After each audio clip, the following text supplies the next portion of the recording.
स्वच्छ लोग बहुत दिखाई देंगे लेकिन पवित्र नहीं होंगे। बुद्धिमान बहुत हैं लेकिन विवेकी नहीं है। शरीर बहुत तगड़ा है लेकिन बल नहीं है। राधे राधे महाराज जी। महाराज जी, मैं भारतीय नौसेना में पनडुब्बी में कार्यरत हूँ, जो उसमें रहती है महाराज जी। महाराज जी कह रहे हैं कि माता जी की आज्ञा से ही धर्मपत्नी और बच्चों को ड्यूटी स्टेशन पर जहाँ अभी पोस्टेड है वहीं रखा था। माता जी को लेकर गया था, बट वहाँ माता जी को गांव की याद आई तो गांव रहना पसंद किया तो वापस आ गए। बट अभी बहुत मन होता है कि मैं पूरे साल माता की सेवा नहीं कर पाऊंगा। मन में बड़ी उलझन सी बनी रहती है और अपने आप में घृणित महसूस करता हूँ कि मैं माँ की बहुत सुंदर अच्छे भाव हैं। आपको धन्यवाद जो आप अपने माता पिता की सेवा की भावना इतनी सुंदर रखते हैं। पर यदि माता जी को गांव में सुख मिलता है, कुछ ऐसे स्वभाव होते हैं जैसे गांव में पला है, गांव में ही रहा है, तो फिर उसको शहर और ये सब अच्छा नहीं लगता है। उनको सुंदर वायु और खुला वातावरण ऐसा, तो हमें लगता है अर्थव्यवस्था के द्वारा उनकी सेवा में त्रुटि ना होने पाए, ऐसा कर दो। और वो अगर गांव में रहना पसंद करती है तो उनको गांव में रहने दीजिए। और अर्थव्यवस्था तो कर सकते हो ना, तो अर्थव्यवस्था कर दो। और जब वो इस तरह की स्थिति में हो कि वो स्वयं अपनी कोई दिनचर्या नहीं कर सकती, तो फिर उनको अपने पास ले आओ। फिर उनकी भावना फिर नहीं देखी जाती, फिर उनकी सेवा देखी जाती है। जब तक वो स्वयं अपनी दिनचर्या परिचर्या कर लेती हैं शरीर की, तब तक अर्थव्यवस्था कर दो कि उनको कोई कम दुख न पहुँचे, अर्थ संबंधी जो दिनचर्या में सामग्री संबंधी, और शरीर स्वस्थ है तो आनंद से रहने दीजिए। और जब ऐसा लगे कि अभी अपनी दिनचर्या नहीं कर सकती, तो या तब तक आप रिटायर हो जाए तो बात अलग है, नहीं फिर आप जहाँ तैनात हो। अगले साल रिटायरमेंट था, लेकिन माता जी का ही आज्ञा थी कि आगे सर्विस करें। और नेमे शरण में संत का भी सानिध्य प्राप्त है, वो उनकी भी आज्ञा है कि आप आगे सर्विस। हाँ, लेकिन जब ऐसी माता जी की स्थिति हो तो रिटायर ले लेना और उनकी सेवा में गांव में ही पहुंचकर फिर सेवा कर देना, बहुत बढ़िया हो जाएगा। ठीक है, हाँ, धन्यवाद है। सब नौजवानों को अपने माता पिता के प्रति भगवत भाव रखना चाहिए। जो माता पिता का अपमान करते हैं, मारते हैं, तिरस्कार करते हैं, उनकी कहीं भी सदगति होने वाली नहीं, कभी वो उन्नति को प्राप्त नहीं हो सकते। माता पिता का आशीर्वाद बहुत बड़ा होता है। नहीं, हम अपने पिता की बात बताएं, जब हम बाबा जी बनने के लिए भागे तो पहले उनका रोष प्रकट हुआ जब हमको पकड़ा जहाँ मंदिर में।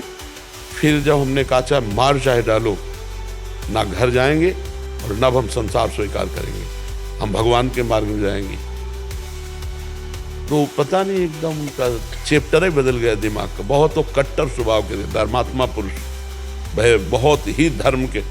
एक दाना किसी का हमारे घर नहीं आएगा, मतलब किसी भी तरह से किसी का प्रतिग्रह नहीं। बहुत ही धर्म के प्रति कट्टर स्वभाववादी थे।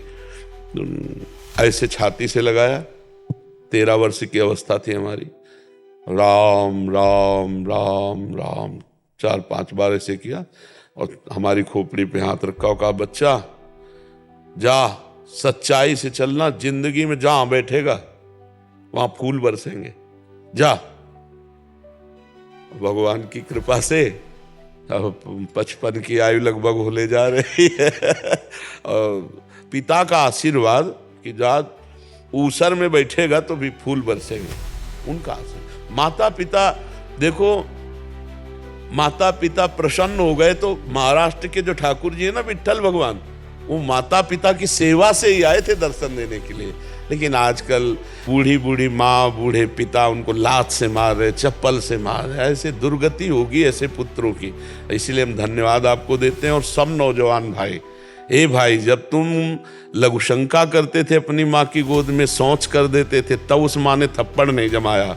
और आज वो बूढ़ी माँ अगर लघुशंका शौच कर देती बिस्तर पे तो तुम उसे कष्ट दो, तो समझो भगवान तुम्हारी क्या उन्नति होने देंगे, फिर तुम्हारी उन्नति पक्की है। इसलिए माता, हमारे यहाँ वेद में लिखा, मातृ देवो भव, पितृ देवो भव, अतिथि देवो भव, ऐसे शब्दों से लिखा है। पहले लिखा होता था, घरों के सामने लिखा होता था अतिथि देवो भव, ऐसे लिखा होता था। तो ये मतलब कलयुग का प्रभाव। इस नाम जप करो, बुद्धि शुद्ध करो, धर्म से चलो, तभी हृदय शांत रहेगा। नहीं, आज देखो बुद्धि शुद्ध, स्वच्छ लोग बहुत दिखाई देंगे लेकिन पवित्र नहीं होंगे। बुद्धिमान बहुत हैं लेकिन विवेकी नहीं है। शरीर बहुत तगड़ा है लेकिन बल नहीं है। आप देखो ये सब बातें आ रही ना, क्यों आ रहे हैं? क्योंकि हमारा आहार विहार संयम नियम ये सब बिगड़। हम आपको सच्ची कहते हैं, संयम नियम में बड़ी ताकत है। तुम भी संसार में जन्मे हो तो ऐसा तो नहीं है कि तुम्हें विपत्ति नहीं आएगी। आज सुखी हो तो कल दुख आ जाएगा, अभी दिन है तो फिर रात आएगी, तो तैयारी कर लो रात के पहले लाइट की।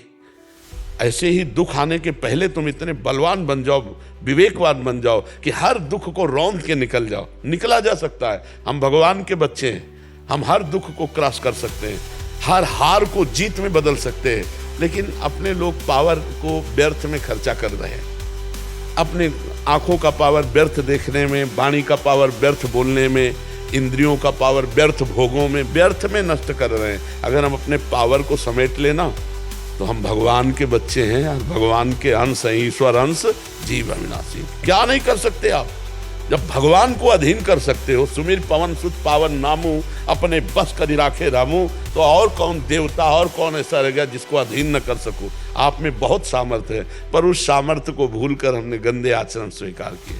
सब नाम जप करो, कोई भी मांस मदिरा, पराई माता बहनों की तरफ गंदी दृष्टि, कोई नशा, ये सब छोड़ दो, अभी आनंद आने लगेगा। गंदे आचरण करने वाला कभी आनंदित नहीं हो सकता। हर्षित जरूर हो सकता है, थोड़ी देर हर्षित होगा फिर शोकित हो जाएगा, लेकिन आनंद अखंड होता है। आनंद अखंड होता है, अखंड आनंद, विज्ञान आनंद, भगवद आनंद, प्रेमानंद। आनंद की प्रतिक्षण बढ़ोतरी होती है और हर्ष थोड़ी देर में बदल जाता है। जैसे थोड़ी देर कोई भोग भोगा, हर्षित हुए, फिर थोड़ी देर के बाद मन उससे उदास हो जाएगा, अगले भोग के लिए तैयारी करेगा। ऐसे हमारे जन्म के जन्म व्यतीत हो गए, हाथ कुछ नहीं लगा। समझना चाहिए बेवकूफ बनाया जा रहा है। मेरी इंद्रियां इस माया के संग से मुझे बेवकूफ बना रहे। मुझे उठना है, और उठ तभी सकते हो जब इंद्रियों के पावर को रोको, क्योंकि पावर के बिना उठ नहीं सकते और वो पावर खो रहे हो। पावर हम सब अपना जीवन को, बचपन से बच्चे लगे हैं पावर खोने में। पावर खो देते हैं तो दिमाग खराब, शरीर खराब, सब खराब हो जाता है। इसलिए नाम जप करो, कोई व्यसन मत करो, कोई गंदे आचरण मत करो।